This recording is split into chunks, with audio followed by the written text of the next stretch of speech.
All right, let's talk about gravity. I mean, think about it. It's the force that keeps your feet planted firmly on the ground, but it's also the same force that choreographs this incredible cosmic ballet of galaxies swirling across billions of light years. It's everything. So today, we're going to trace the story of how we came to understand this incredible force. And hey, if you have the source material handy, think of this as your personal guide walking you through it piece by piece. So, here's our game plan. We're going to kick things off with Isaac Newton and his big aha moment. Then we'll connect that to Kepler's laws of cosmic motion. After that, we'll get into the nitty-gritty of energy and what it takes to actually escape a planet's pull. And to wrap it all up, we'll jump forward to Einstein and his completely mind-bending idea about curved space-time. It's going to be quite a ride. Just look at this. This right here really drives home what we're talking about. That's the Andromeda Galaxy. It's our closest big neighbor, but it's still over 2 million light-years away. And every single one of those billions of stars you see, and all the ones you don't, they're all held together by the exact same force that makes an apple drop from a tree. It's incredible, right? That's the universal part of gravity we're diving into. Okay, let's start with the man himself, Sir Isaac Newton. You have to remember, back in his day, people thought the heavens and the earth were totally separate places with different sets of rules. The genius of Newton was to look at an apple falling and think, wait a minute, what if the force pulling this apple is the same force keeping the moon in orbit? And that one idea, well, it changed everything. So here it is, the formal definition of Newton's law of universal gravitation. And the key word here is universal. It means every single thing with mass in the entire universe is pulling on every other thing with mass. We're not just talking planets and stars. You, me, the chair you're sitting in, the Earth itself, everything is constantly gently pulling on everything else. Kinda cool, right? All right, don't let the equation scare you. This is equation 13.1 in your text, and it's actually pretty straightforward. Basically, the force of gravity, F, depends on just two big things: how much stuff, or mass, the two objects have, that's m1 and m2, and how far apart they are, that's r. But here's the really crucial part. See how the r is squared on the bottom? That's what we call an inverse square law. It means distance is a huge deal. If you double the distance, the force isn't half as strong, it's a quarter as strong. It drops off super fast, and that's key to how the whole universe is structured. So what's that big G doing in the equation? Well, that's the gravitational constant, and it's basically the universe's own tuning knob for how strong gravity is. And just look at that number. It's tiny. We're talking 10 to the minus 11. That's why you don't feel the person next to you pulling you in with their gravity. The force is there for sure, but it's just unbelievably weak unless you're dealing with something with a whole lot of mass, like a planet. Okay, now this is where things get a little weird, and it's based on figure 13-3 in your text. We all get that the Earth pulls the apple down, right? Easy. But, and this is the crazy part, the apple is pulling the Earth up with the exact same amount of force. Seriously. So why doesn't the Earth leap up to meet the apple? It all comes down to mass. The Earth is so ridiculously massive that the same force that makes an apple accelerate like crazy barely even registers. It's like trying to move a battleship by blowing on it. So here's a really elegant idea that Newton had to figure out himself. It's called the shell theorem, and it's basically a massive shortcut. It says that for anything outside a nice round object like a planet, you can just pretend all of its mass is crushed down into a single tiny point right at its center. It makes the math so much easier. And get this, the theorem also says that if you were somehow inside a hollow planet, you'd be totally weightless. The gravity from all the parts of the shell around you would pull equally in all directions and just cancel out. Wild, huh? Okay, so what if you've got a bunch of stuff all pulling on one object, like, say, the Earth, the Moon, and Mars all pulling on a spacecraft? Well, the good news is gravity doesn't get complicated. You just figure out the pull from the Earth, then you figure out the pull from the Moon, and then the pull from Mars. Then you just add them all up. You do have to pay attention to the directions, of course. This simple just add it all up rule is called the principle of superposition. It's like a cosmic game of tug-of-war. And here's a perfect example of that, taken from figure 13.4. Let's say we want to find the total gravitational force on particle 1. First, we look at particle 2. It's pulling particle 1 towards it, right?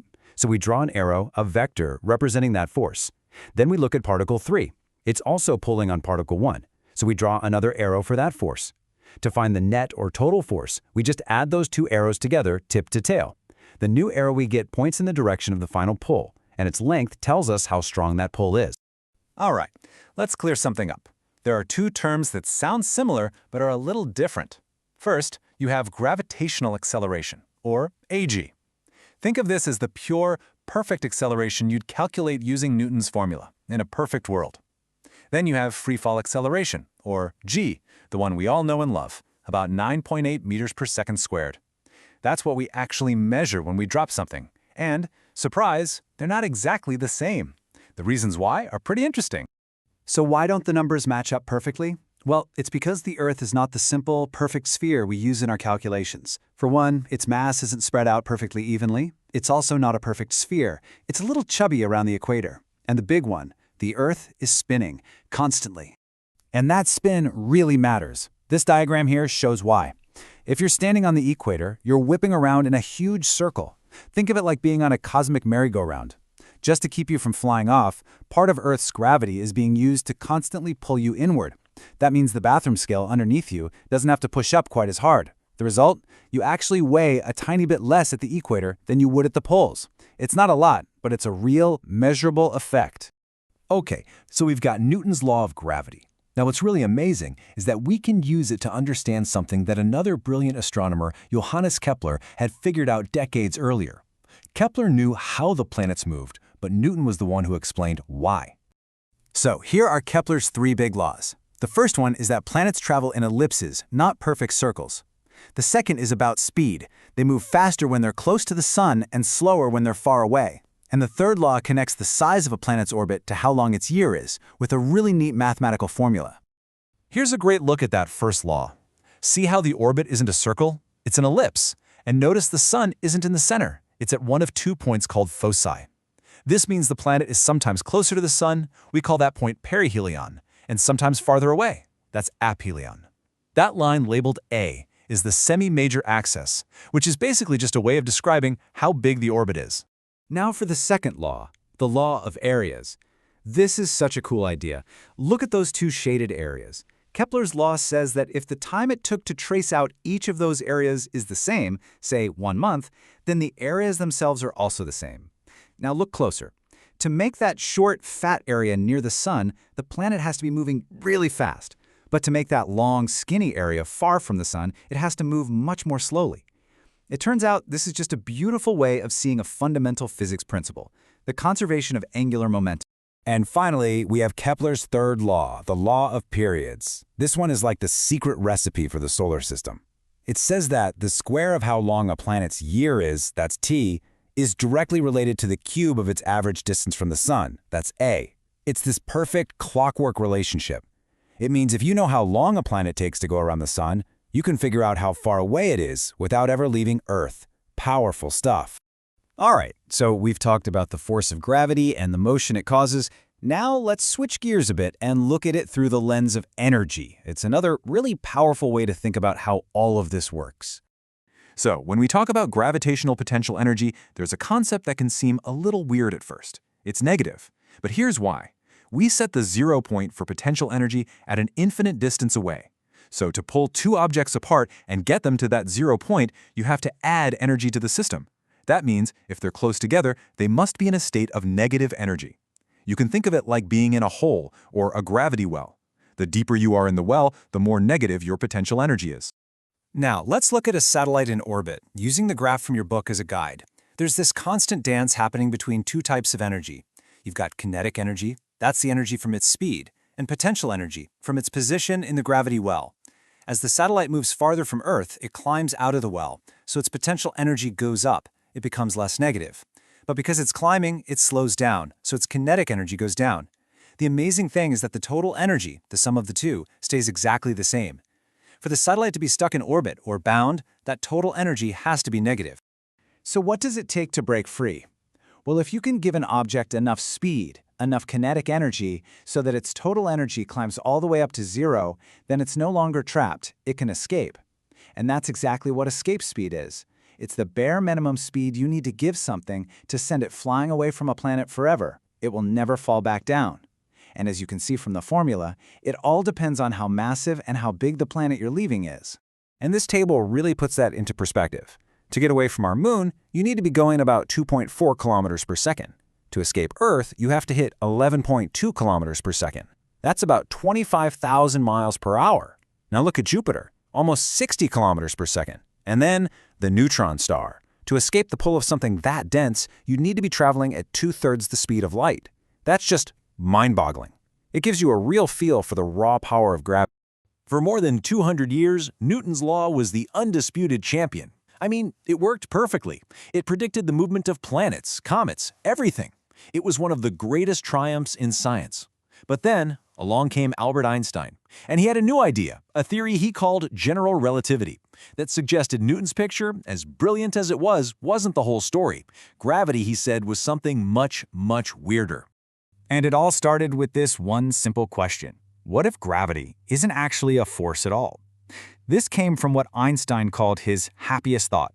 He imagined a person falling from a roof. While you're falling, what do you actually feel? Do you feel gravity pulling you down? The answer is no. You feel nothing. You feel completely weightless. It's the exact same reason astronauts float around in the space station. They're not in a zero-gravity environment. They're actually in a constant state of free fall around the Earth. And Einstein realized that this feeling, this weightlessness of falling, is completely identical to floating in deep space, far away from any gravity. You can't tell the difference. And that little idea, that was the key. And this became the absolute core of general relativity. It's called the principle of equivalence. It says that the effects of gravity and the effects of acceleration are, in fact, the same thing. They are equivalent. If you're in a closed room, there's no experiment you can possibly do to figure out if you're sitting on Earth or if you're in a rocket ship accelerating through space. Let's walk through this thought experiment just like in figure 1317. Picture a scientist in a sealed elevator on Earth. She drops an apple, it falls to the floor. She feels her feet pressed against the ground.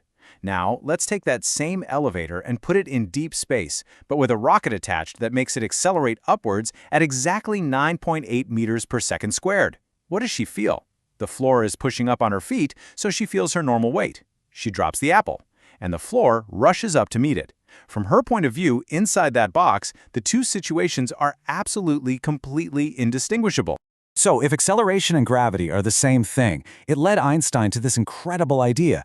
Gravity isn't a force pulling things. Instead, mass and energy actually bend and warp the very fabric of the universe, what he called space-time. And objects, like planets and apples, are just moving in a straight line through this curved space-time. The classic analogy is a bowling ball on a trampoline. It creates a big dip, now roll a little marble nearby. It doesn't go in a straight line anymore, does it? It curves around the bowling ball, not because the ball is pulling it, but because it's just following the curve in the trampoline's fabric.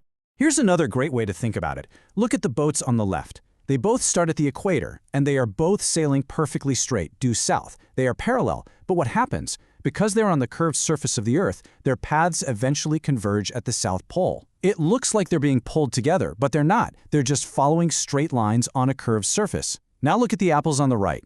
Einstein's idea is that this is exactly what's happening. They're both just falling straight through the curved space-time around the Earth, and their paths naturally come together. And this is not just some wild theory. We have proof, and it is stunning. What you're looking at is called an Einstein ring. There's a massive galaxy right in the center, and behind it, much farther away, is a quasar. The light from that quasar has to travel past the galaxy to get to us. And because that galaxy's mass is bending spacetime, the light's path gets bent too. It acts like a cosmic magnifying glass. The light gets smeared out into this perfect ring. This is gravitational lensing, and it is stone-cold proof that mass really does curve the fabric of the universe. So Einstein's theory completely changed the game. But like all great scientific leaps, it raised as many questions as it answered. It forced us to ask, what happens when you take this idea to its absolute limit? What happens if you have so much mass in such a small space that it curves spacetime infinitely? Well, that thought leads you directly to one of the most mysterious objects in the universe, a black hole. A place where gravity is so strong that the universe is literally folded in on itself and nothing can get out. It just makes you wonder, what other incredible secrets is gravity still hiding from us?